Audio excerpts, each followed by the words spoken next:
Agora você ouve uma palavra de vida com o pastor Érico Rodolfo Bussinger.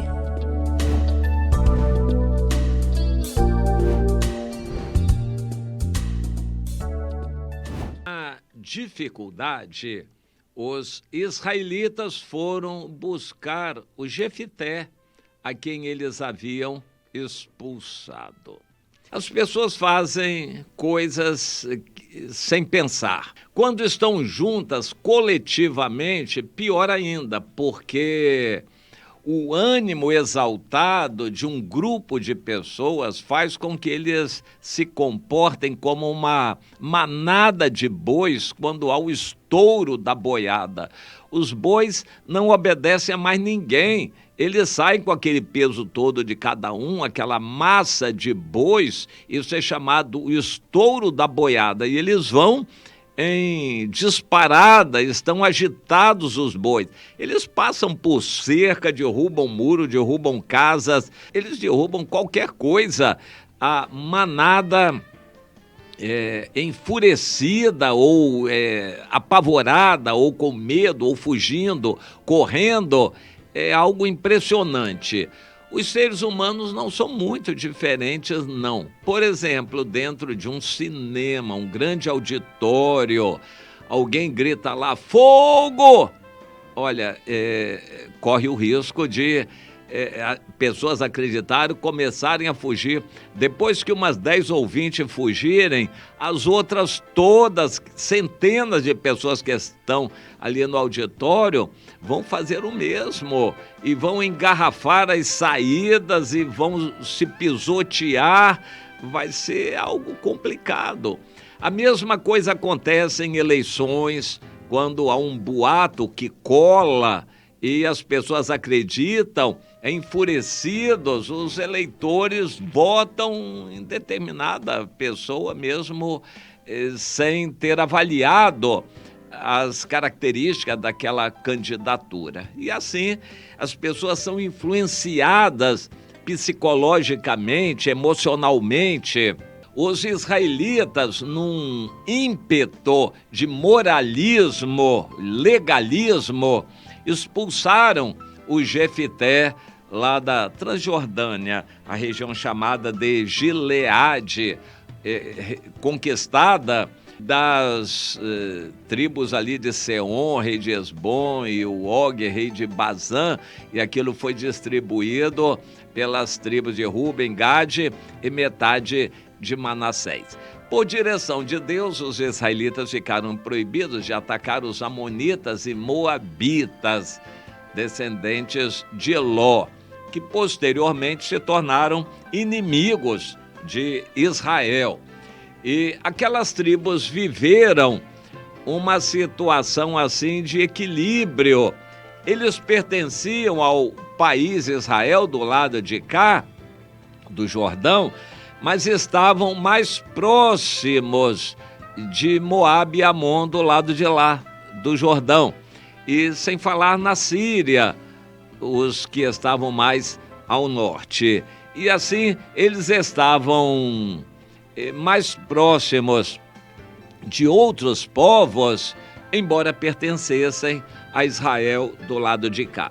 Isso se refletiu na situação espiritual, como normalmente acontece. Uma pessoa é membro de uma igreja, ele se muda para outro lugar. Ele diz, eu vou ficar nesse lugar, mas continuando membrado na igreja, na minha igreja de origem.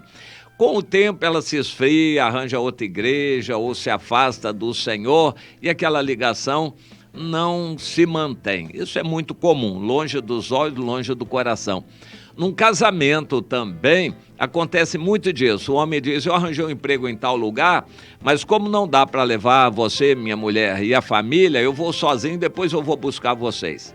Depois eu venho buscar vocês. E acontece em muitas situações que ele não vem nunca mais lá, arranja outra mulher, outra família, fica por lá. Inicialmente ele fica mandando dinheiro para a família, mas ele mesmo não vem. E futuramente, até nem dinheiro mais, ele manda, arranja outra família por lá. Longe dos olhos, longe do coração. O ser humano é muito assim. E os israelitas lá de Gileade expulsaram o Jefité, porque ele era filho bastardo, filho de outra mulher, de uma prostituta. O pai dele tinha uma família, mas se relacionou com uma prostituta e não era muito fácil naquela época usar preservativos e métodos anticoncepcionais. E as prostitutas, com muita frequência, geravam filhos. E o Jefité foi um desses, filho de uma prostituta, e o Gileade era o pai dele. Então, um pai importante, tinha uma família significativa, mas teve o Jefité como um filho bastardo, filho de uma prostituta. Quando o Jefité cresceu, os irmãos legítimos disseram: você não vai herdar conosco, você é filho de outra mulher, um filho bastardo, não vai herdar não. Então expulsaram de casa o Jefité. Um jovem, talvez adolescente ou talvez até criança ainda, teve que sair por aí perambulando pelo mundo, filho de uma prostituta que não podia dar muita coisa para ele. Ele saiu perambulando pelo mundo e acabou tendo que se virar na vida. Deve ter sofrido muito, passado fome, apanhado dos outros, até que foi aprendendo. E se desenvolveu em valentia e se tornou um valente e formou um bando e provavelmente não faziam coisas muito corretas, assaltavam aqui, atacavam outros lá, mas ele desenvolveu a esperteza, a valentia, a capacidade de luta e por causa disso ele se tornou conhecido. Era como um chefe de uma facção criminosa, chefe de um bando. Na hora da dificuldade, os irmãos foram buscá-lo. Muitas vezes isso acontece. Uma família mora numa determinada comunidade, no morro, e quando tem algum problema de marido e mulher, a mulher vai reclamar com quem? Com o chefe do tráfico lá. E ele vai dar um jeito, ameaça o homem e ele resolve se entender melhor com a mulher. Quando há briga entre vizinhos, quem resolve? É o chefe do tráfico lá. O Jefité se tornou bem conhecido e continuou a vida dele. Mas o texto em Juízes, no capítulo 11, diz que passado algum tempo, pelejaram os filhos de Amon contra Israel. E quando pelejavam, os anciãos de Gileade se apavoraram. Eles não tinham liderança, não estavam preparados para a guerra, para se defenderem.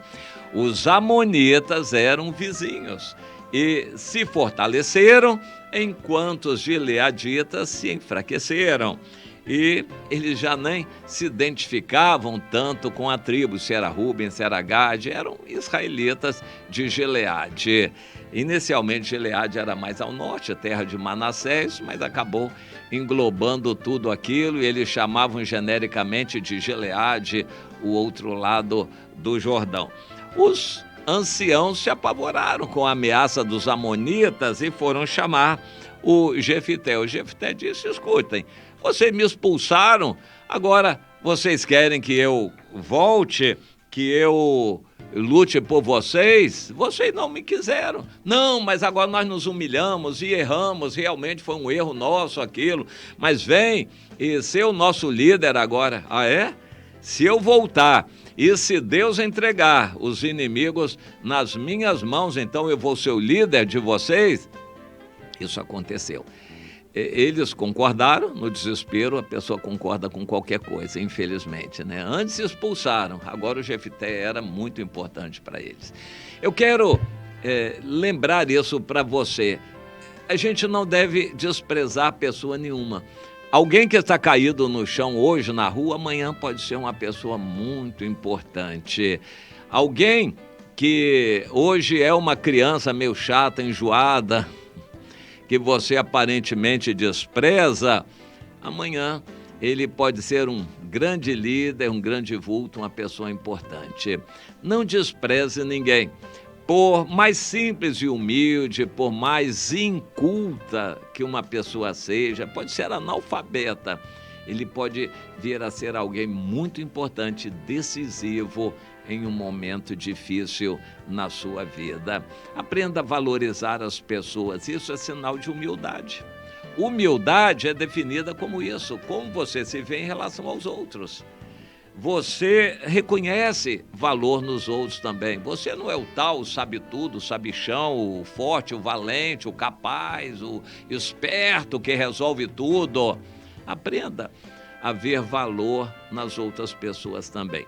O irmãozinho mais humilde da igreja, que não tem nem aquela capacidade de ir lá na frente falar, de orar, de cantar em público, ele é humilde, às vezes ele pode ser a pessoa mais importante no momento decisivo da igreja. Não despreze ninguém na igreja, cada irmão é muito importante. Jesus pagou o preço do resgate dessa pessoa. Cada criança é importante, cada irmão, por mais difícil que seja o trato com ele, mas ele é importante para Deus também. Em algum momento, essa pessoa pode ser alguém decisivo para nós. Deus nos ensina essa lição. Coloca no seu coração que ninguém é desprezível. Ah, mas aquela irmã lá, ela tem uma vida fácil, já teve vários maridos, ela não sei o quê. Olha, ela pode ser aquela mulher samaritana que vai ganhar uma cidade inteira para Jesus. Não despreze aquela mulher porque teve vários maridos, porque ela foi isso ou foi aquilo. Não fale mal dela, ela tem um coração. Jesus pagou os pecados dela, Jesus morreu por ela. Valorize aquela pessoa também. Todos, valorize as crianças, os irmãos enjoados, chatos, aqueles velhos rabugentos, aquelas irmãs que são falsas aos seus olhos. Não despreze ninguém, todos são importantes aos olhos de Deus. A igreja é uma família de pessoas falhas. Cada um é falho do seu jeito, fraco da sua maneira, mas Jesus pagou o preço por todos. Aprenda a reconhecer isso e valorizar cada pessoa. Não despreze ninguém. Alguém que você está desprezando pode ser exatamente o Jefité, que vai ser importante na sua vida amanhã. Entenda isso, quebrando seu coração, passe a valorizar as pessoas que estão ao seu redor, porque foi Deus quem colocou essas pessoas à sua volta.